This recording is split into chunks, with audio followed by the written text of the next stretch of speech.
What's going on, everyone? Welcome back. Today, we've got our Week 8 waiver wire pickups, all the names you need to know, so make sure to tune in. And if you enjoy, hit that like button, subscribe, and continue to show your support not only for the channel, but now for the all-new ADP website. It's been live for about a week, so go ahead, check it out if you haven't.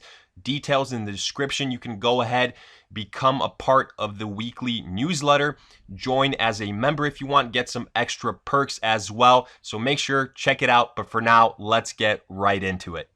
Kicking things off at the quarterback position, we begin with Kirk Cousins, who as of late has been absolutely on fire. This last week in a tougher matchup versus the Lions, 337 yards and 4 touchdowns. Even more impressive considering he didn't have Adam Thielen for the majority of that game. And talk about a player that's done a complete 180 compared to the start of the season. Kirk Cousins has been great. Now he's got another plus matchup versus the Washington Redskins. Now I will go on record and say I don't think he's going to duplicate the stat line that he had this last week. We've seen that in his career, Cousins is a guy that's very up and down. And I do think we're in a little bit of a span right now where he is playing above average, obviously, but I don't think it's going to last all that much longer. So I would say while the possibilities of him continuing this run are relatively high, go ahead, capitalize on that, even more so considering all the injuries at the quarterback position and also all these bye weeks that we're dealing with non-stop. Next up, we've got Matthew Stafford, who maybe was dropped by some owners last week considering the tough Minnesota matchup. But even with that, he still put up 364 yards passing, 4 touchdowns, and an interception. So if he's still available, I'd go ahead, scoop him up. If you have him on your bench, I'd go ahead and play him this week because he has got the New York Giants, a team that's on a whole nother spectrum defensively compared to the Minnesota Vikings. And we obviously saw all the success that Stafford had last week versus Minnesota. I think he can absolutely duplicate the numbers versus the New York Giants. I think he's going to have a pretty successful outing. We saw Kyler Murray in the Arizona squad do their thing versus the New York Giants. And even though the Giants offensively have some nice pieces, defensively, they are still figuring things out. I look for the savvy veteran Matthew Stafford to go ahead and exploit this Giants team, whether it's with Golladay, whether it's with Marvin Jones, or potentially with a guy like Ty Johnson, TJ Hawkinson. Either way, Stafford should have a great outing in Week 8. Next up, we've got Sam Darnold of the Jets. And when it comes to Darnold, throw away his Week 7 performance versus the New England Patriots. That is one of the best defensive units in the NFL, if not the best. When it comes to Darnold, it's all about his future matchups. Week 8, it's versus the Jacksonville Jaguars. No more Jalen Ramsey, so it's definitely a better matchup than it could have been. It's still somewhere in the middle of the pack, but it's more so the matchups afterwards.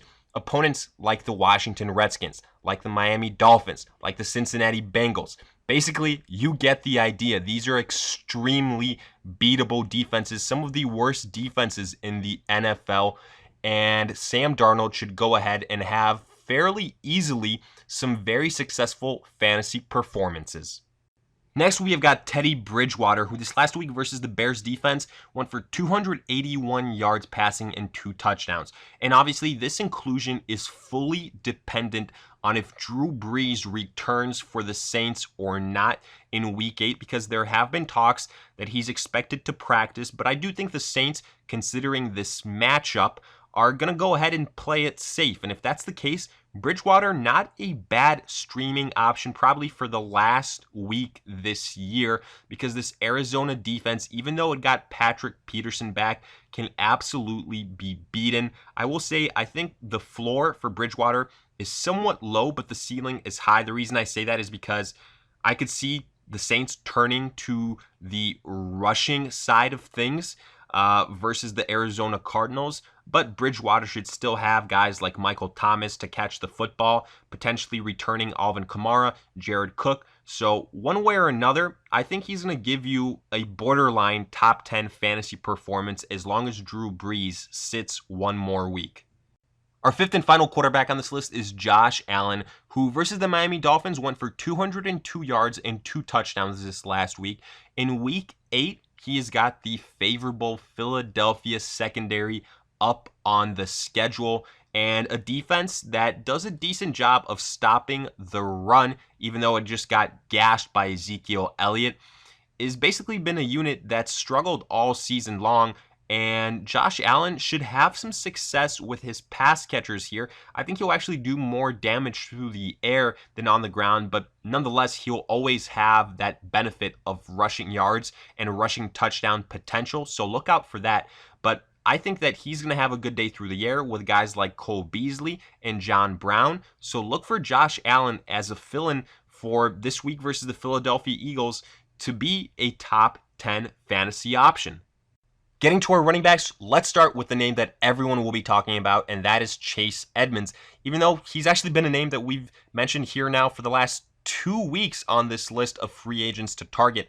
So don't be surprised if he actually isn't available in all that many leagues, but still do yourself a favor nonetheless. Check to see if he's out there, and if he is, go ahead and try and add him to your roster, because this last week he went for 126 yards and 3 touchdowns in the absence of David Johnson. And that's the big storyline here, because even though DJ was declared active, he didn't really see any action in this game. And now the Cardinals making the news because they're trying out guys like Spencer Ware and Jay Ajayi, which points to maybe this DJ issue with his health could be a long-term type of situation. And in that case, Edmonds will be the workhorse. I'm not worried about these other guys potentially taking away carries. He's been more than capable of carrying the load. The only thing that I will say, compared to what he did this last week versus the Giants, temper your expectation versus the New Orleans Saints, who are going to have a much stingier defense, but he should still be a high-end RB2 if DJ sits once again. Next, we've got Ty Johnson of the Lions, probably a running back that's going to be a close second in terms of attention after Chase Edmonds. And the reason here, obviously, the Kerryon Johnson injury he suffered versus the Minnesota Vikings early on in that game that kept him out for the remainder of the contest. And now news circulating that he could miss a couple of weeks, which means that Ty Johnson will probably be the next man up. And this week's contest versus the New York Giants is an extremely favorable one. We just saw what Chase Edmonds did versus them. Ty Johnson potentially could see some type of similar usage. We'll see if the success is there or not. But the big thing here will be A, how long will Kerryon Johnson be out for? And B, will Ty Johnson continue to get the carries that a lot of people presume, or will a guy like McKissic steal some of those carries? Will it be a 50-50 split? At this point in time, the assumption is it will be Ty Johnson, so you kind of have to go ahead and roll with that. Spend a decent amount of your fab or your waiver wire spot on him. He's going to be a guy that you could potentially plug in as a heavy volume play moving forward for the Lions, as long as Kerryon Johnson is out, as another middle to low end RB2 on a week-to-week basis. Next up, we've got Mark Walton of the Dolphins, who this last couple of weeks has been average. This last week, 14 carries for 66 yards, albeit nothing eye-popping. The ceiling isn't all that incredibly high, but then again, who on that offense for the Dolphins has all that high of a ceiling to begin with? It's more so about starting running back additions. And right now, since no other running back on the Dolphins has really separated themselves, Walton has gotten more and more usage. So if you're desperate at the running back position, Mark Walton could be a name that you kick the tires on for a couple of weeks. Next, we have got Benny Snell of the Steelers, who we mentioned last week. Now, versus the Miami Dolphins in Week 8, he should see some usage. And again, this will depend heavily on the status of James Conner, who I think we all expect him to play. But if the Steelers jump out to a lead, I wouldn't be surprised at all if Benny Snell does get some opportunities. And we've seen now, plain as day, that the Steelers, with their current quarterback situation, they just want to get the ball to their running backs, whether it's just hand them the football, whether it's run some trick plays or just run some very quick throws to them. It's going to be a 2 running back system. We saw when Jalen Samuels was there, so do expect Benny Snell to get some action, in the matchup versus the Miami Dolphins, at least for this week, should be a favorable one. Our fifth and final running back addition is Brian Hill of the Falcons, who's the next man up after Devonta Freeman now, with Ito Smith getting hurt this last week and already not expected to play versus Seattle. But don't make any mistakes about it. Brian Hill is a deep waiver wire addition because he's got a lot of things going against him. First and foremost, he's obviously not the starting running back for the Falcons. That's Devonta Freeman. Also, this matchup versus the Seahawks, not a favorable one, as this Falcons defense is absolutely atrocious, and you could see Seattle, if they jump up to a large lead early, the Falcons abandon the rushing attack, even more so on top of that if Matt Ryan misses this contest. The only favorable thing really right now for Hill is that he could be a decent handcuff for Freeman, and that we have seen Ito Smith still have a role in this offense even when Freeman is healthy. So Brian Hill, again, a deep waiver wire addition that you probably won't have to spend a lot of money on, if any at all. Moving on to our wide receivers, we start with Kenny Stills of the Texans, who this last week after Will Fuller got injured had 4 receptions for 105 yards. And now that Stills is back and Will Fuller is gone, he's expected to miss a couple of weeks. Well, we can pretty much insert Stills in that Will Fuller role. They're very similar type of players. He's got the Oakland Raiders, who were absolutely lit up by Aaron Rodgers and the Green Bay Packers offense this last week.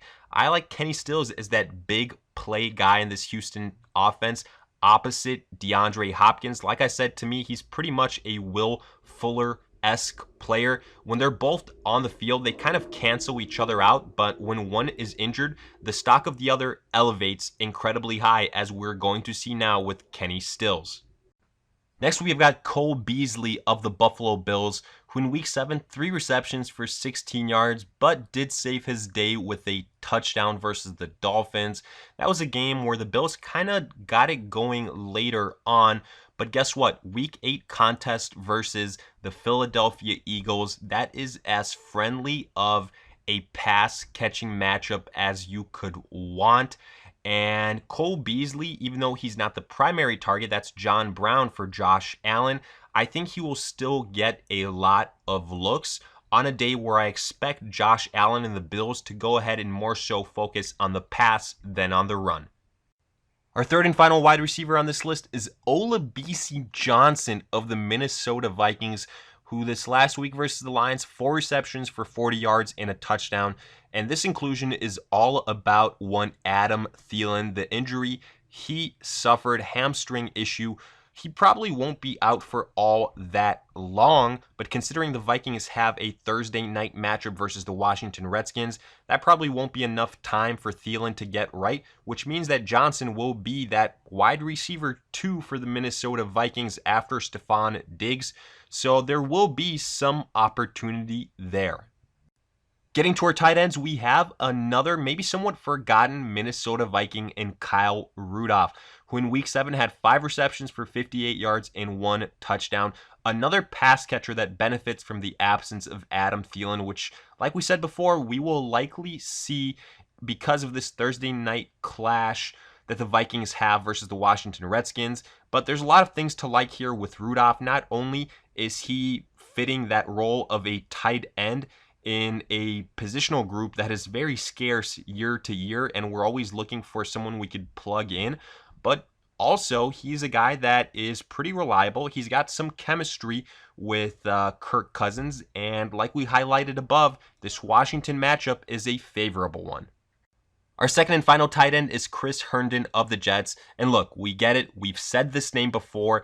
He's been a name that has been mentioned by many people in weeks past. First, it was because he was returning from a suspension, but then an injury comes up. Well, now he's expected to sooner rather than later return from his injury. And we know that Chris Herndon had success last season. He's a guy that is going to also benefit from some of these favorable matchups that the Jets will face. And above all else, he's a guy that Sam Darnold likes, and he's more than likely going to be a guy that Sam Darnold targets, especially in the red zone. Finally, getting to our defenses, we start as always with the team that's facing the Miami Dolphins, and in Week 8, that is the Pittsburgh Steelers.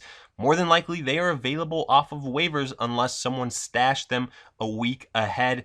But coming off the bye week, they are a nice addition.